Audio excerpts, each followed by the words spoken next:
Hey there, it's John from Heroes and Legends. Welcome to another Commander 2016 unboxing.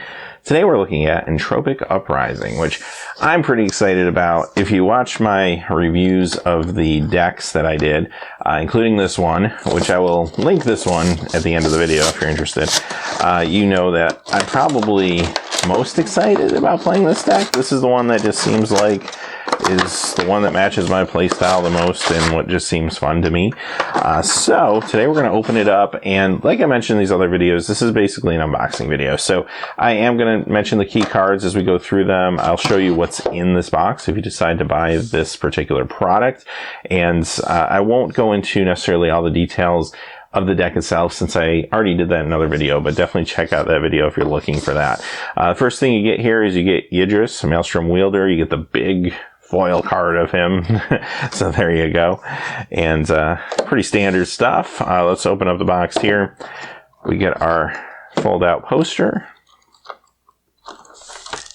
as well as reference card. There we go. So the reference card pretty standard now in all these products. I'll unfold the poster here so y'all can see this real quick.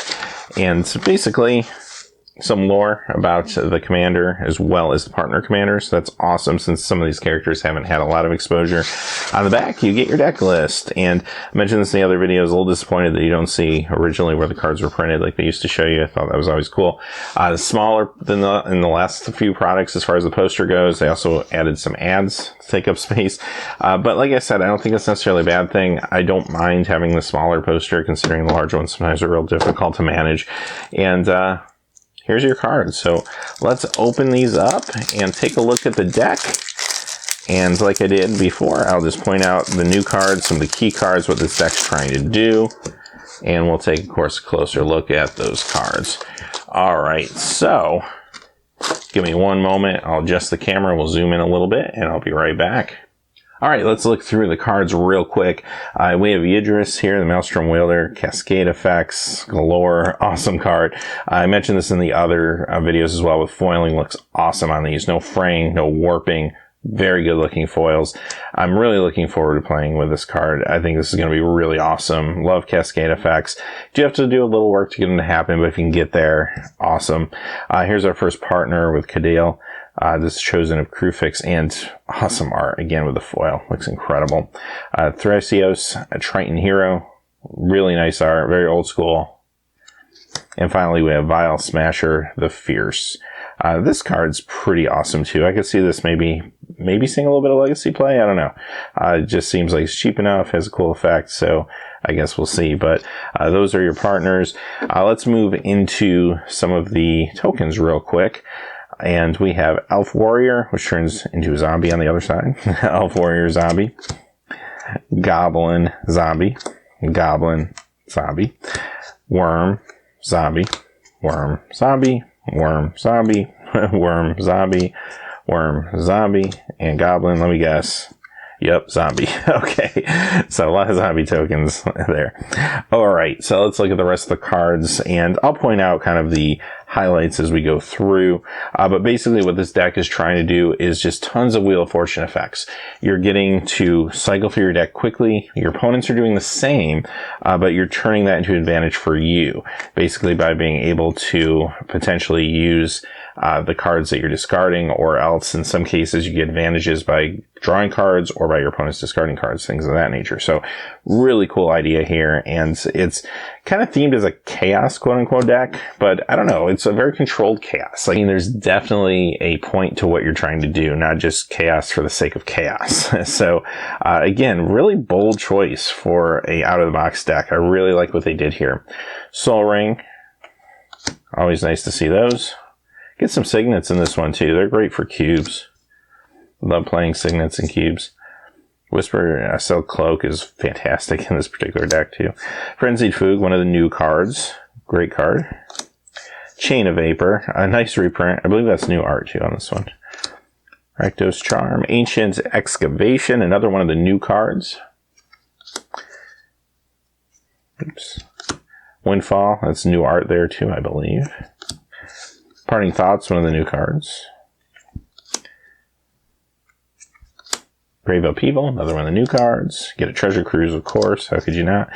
Treacherous Terrain, another new card. Here's a couple islands thrown in the middle there. Okay. Basic lands look incredible. I've said that in all the videos, but they look amazing. Goblin Spymaster, another one of the new ones. Runehorn Hellkite. I'm trying to think with this. Yeah, this is one of the new cards as well. Boom Pile, also one of the new cards. And there's your Flip a Coin card. You can't have a Chaos deck without a Flip a Coin card. There it is. Get a Blood-Buried Elf, which is kind of nice. Here's the Undaunted card of this deck. This gets the black one. These Undaunted cards are awesome for multiplayer. Really nice cycle. Each one of the commander decks gets one, and there's a cycle, one for each color. Cruel Entertainment, another new card. Awesome art. Get a Past in Flames. It's actually a nice little reprint there. Nice inclusions. He's playing Legacy Storm, and I believe Modern Storm too, a little bit. Ghastly Conscription. Perfect for this deck, if nothing else. Army of the Damned. You see a little bit of like flashback and stuff like that here too, because the things you dump in your graveyard, you're able to get a little more value out of them. Running into some of the rares. One of the few 4-color creatures that already existed that got reprinted, actually the only one that got reprinted, which I'm a little surprised. I thought they would just reprint all of those since they were doing 4-color decks, but nevertheless, there you go. Here's one of your kind of mill strategy win conditions.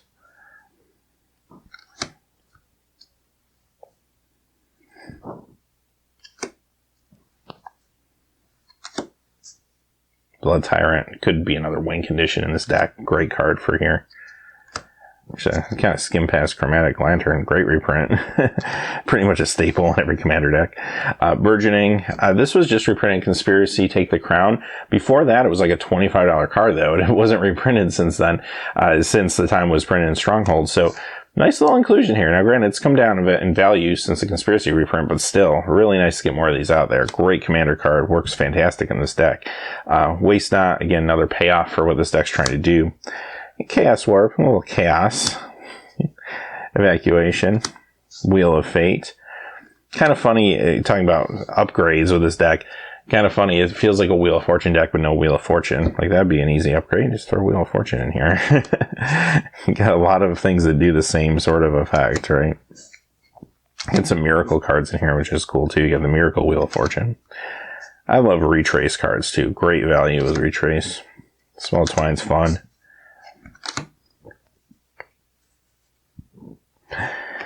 Alright, let's look at some of the non-basics. You get one of the filter lands, which is kind of cool, from Odyssey filter land. Not the ones you're used to seeing, but Odyssey filter land. And here's some more basic lands. Like I said, this art. Kev Walker, Rebecca Guay, and Mark Poole art. Just awesome, awesome, awesome stuff here. Did a great job with this product as far as the basic lands go. And the deck list, I just really impressed. And we're into our forests. Ash Barrens, another one of the new cards. And I'm sure we're going to see a bunch of non-basics now. Command Tower, always a nice inclusion. And a lot of tricolor lands you're seeing here as well. Bounce land. Reliquary Tower, so you don't have a maximum hand size.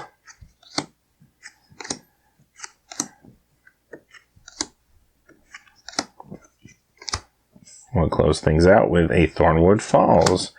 And there's our quick reference guide sitting at the bottom. So, overall, I'd say I'm very excited to try this deck out. Like, this I think could be really, really cool to play. And I always say, you know what, when you pick out one of these decks, if you're only going to buy like one or two of them, like, buy the one that is most fun for you, that matches your playing style, that is something that you think is going to be fun to play. Don't pick one because financially you think it has the highest value over the other four, because that value is not going to last. They print a ton of these things, right? Don't pick the one that you think is the most powerful, because you can always switch cards in and out and change the deck a little bit, make it stronger. Just pick what seems fun to you. For me, if I were to only play one of these, I'd probably pick this one. Now, I did buy all five, obviously, because I wanted to open them on the channel. But if I didn't have the channel, I probably would only bought one. This probably would have been the one I chose, just because I love Wheel of Fortune. I love that effect. It just seems like a ton of fun to play this deck. And yeah, that's what it all is about. That's what Commander is about. So you don't want to lose sight of that. So having said that, a couple upgrades I might think about making just right off the cuff with this deck. I like what it's trying to do. I don't really want to change it that much. I might try to reinforce it a little bit. Like I said, throwing in a Wheel of Fortune totally would make sense, right? Or maybe just some more of those type of effects, or better versions of those type of effects might be one concept.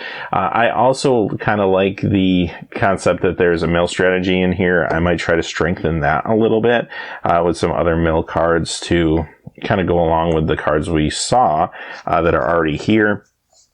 There's a lot of cards you can use too that punish your opponent for things like discarding or things of that nature. So it might be fun to incorporate more of those. The one other big thing I would say is you have Reliquary Tower, but I would like other ways to have no maximum hand size. That would be awesome, because there's going to be cases you're going to be drawing lots of cards with this deck.